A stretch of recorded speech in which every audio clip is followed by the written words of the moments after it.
Bonsoir et nous vous souhaitons la bienvenue de la salle de rédaction de la SBC pour les informations. La présidente de la Commission de la vérité, de la réconciliation et de l'unité nationale, TRNUC, Gabrielle McIntyre, a reconnu que malgré l'énorme travail abattu par la Commission, l'équipe n'a pas réussi à apporter la réconciliation ni l'unité nationale dans le pays. Madame McIntyre s'adressait ainsi à la presse après avoir présenté une copie du rapport provisoire des travaux de la commission au président Wavell Ramkalawan à State House ce matin.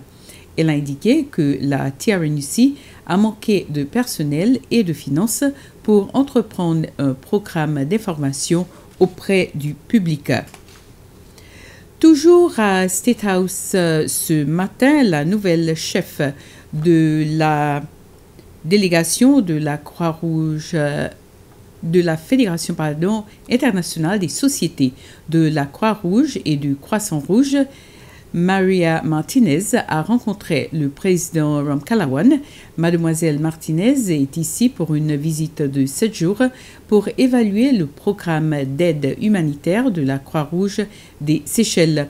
Au cours de sa rencontre avec le président, Mademoiselle Martinez a déclaré avoir discuté de l'amélioration des activités humanitaires menées par la Croix-Rouge des Seychelles. Elle s'est félicitée de l'implication du gouvernement des Seychelles dans les efforts pour le contrôle de la propagation de la pandémie du COVID-19, spécialement dans l'organisation de la vaccination.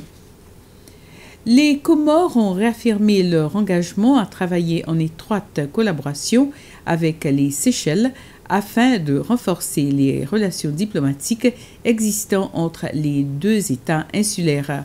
Hamada Madi, un envoyé spécial des Comores, l'a dit aux médias après sa rencontre avec le président Ramkalawan à State House, toujours ce matin. M. Madi est aux Seychelles au nom du président des Comores. Lors de cette rencontre avec le président Ramkalawan, il a indiqué avoir discuté de diverses questions qui concernent les deux pays. Nous sommes des archipels, nous sommes dans l'océan Indien, nous sommes membres des mêmes organisations, l'Union africaine, la francophonie, la Commission de l'océan Indien.